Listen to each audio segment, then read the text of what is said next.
Portal 2 is a 2007 puzzle game created by the boys back at Valve. But not only was Portal a straight-up innovation to the entire gaming community, but is now considered a staple among gaming history. But before we get ahead of ourselves, how did this game even come to be? Okay, so here's a speedrun of Portal's development cycle. Okay, so we start off with a game called Nubacular Drop. What the fuck is Nubacular? Why is it dropping? Who knows? Nubacular Drop isn't even actually a word, by the way. It's a great start. Anyway, so Nubacular Drop was a game released in 2005, which is a puzzle platform game developed by Nuclear Monkey Software. This game was developed as a project by the students attending DigiPen Institute of Technology. Gameplay consists of you solving puzzles using portals. It's pretty familiar, isn't it? In this game, you play as a princess who has been rightfully named No Knees due to her lack of ability to jump. Now, Princess No Knees has been captured by a demon, and she decides that she doesn't like that shit, so she uses these cool little portal things to escape. So now you'd be asking yourself, how does that even tie into Portal? Well, the pro gamers back at Valve, they really like this idea. In fact, they liked it so much they proceeded to hire the entire development team behind the game. Now, since the game already had a really solid foundation with its physics and portal mechanics, Valve didn't need to pick up any slack. Now, since there was such a solid foundation already, Portal was a pretty quickly developed game, only taking about 2 years to fully release on the orange box. Okay, so now we know a little bit of where the game came from, so what the hell makes it so great? Alright, so let's take a look at the story real quick. Portal takes place in the Aperture Science Laboratories in the Upper Peninsula of Michigan.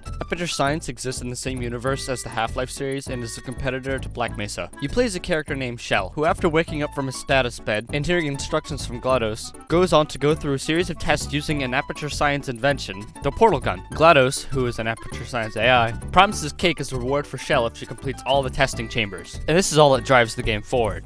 As Shell nears completion, GLaDOS' motives and behaviors turn a little bit more sinister, as she starts just completely disregarding the actual safety of the testing chambers. So the testing chambers become increasingly more dangerous as Shell proceeds, including a live fire course designed for the military androids, as well as the chambers starting to be filled with a hazardous liquid. At the end of the testing chambers, you get to 1v1 GLaDOS in Modern Warfare 2 style, as all GLaDOS can do during this time is just talk mad shit. You a bitch. So you knock off all of her personality cores until she's floaty. Now this story doesn't seem like the most insane thing ever, but this story actually goes a lot deeper than you may initially think. But there's so many actual little hints throughout the game that hint to different things that have happened within the Aperture Science Laboratory. So here's what I mean. So as you play through Portal, you find these little hidden pockets of the chambers that have been broken. Now in these areas there's writing, scribbles, and murals on the wall. And this is actually due to a character named Douglas Ratman, who was a former Aperture Science employee who was apparently forced to navigate the Aperture Science's test center. He was pretty much forced to be a test subject, but during his testing period, he went insane and developed schizophrenia and left messages of help and warnings on the walls. Now this isn't some just random little side theory. They actually wrote an entire comic about this and was meant to be a precursor to Portal 2 and was an explanation as of the leading up to Portal 2. Now the story might not be the most insane thing about this game, but in my opinion it is actually pretty solid. So now what actually makes the gameplay part so good?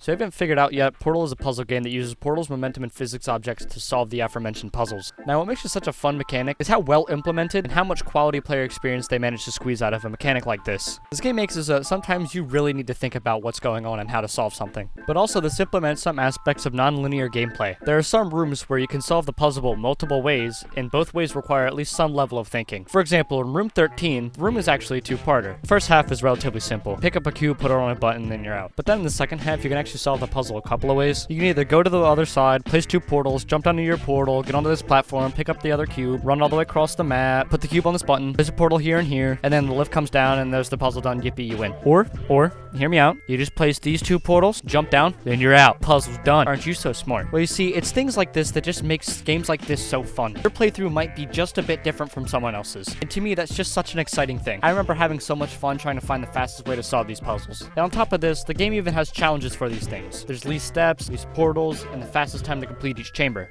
Now don't get me wrong, the first Portal isn't a perfect game by any means, but has a lot of value when it comes to the history of gaming and pop culture. Cake being a lie, the turret song at the end of the game, and among with other things. I know that as right now there's a lot of videos being released about Portal, especially with Portal RTX being released, but this game has a lot more to offer than just pretty lighting. But even without the RTX lighting, I probably would have made this video just with Source instead. But Portal for me is one of my favorite games out there. I remember being really young and playing Portal on my PS3 at the time, and then Portal 2 with my friends. All that them adding ray tracing did was make me really want to revisit the game. And if you haven't played Portal, I really suggest doing so even after watching this. And if you have at least one friend or a significant other, maybe even play the second game. I have so much more to say about these games, but that will have to come at a later date, maybe when I cover the second game, as I have some big plans for my channel as of right now. Anyways, I hope you enjoyed, and hopefully I will see you in the next one. Bye.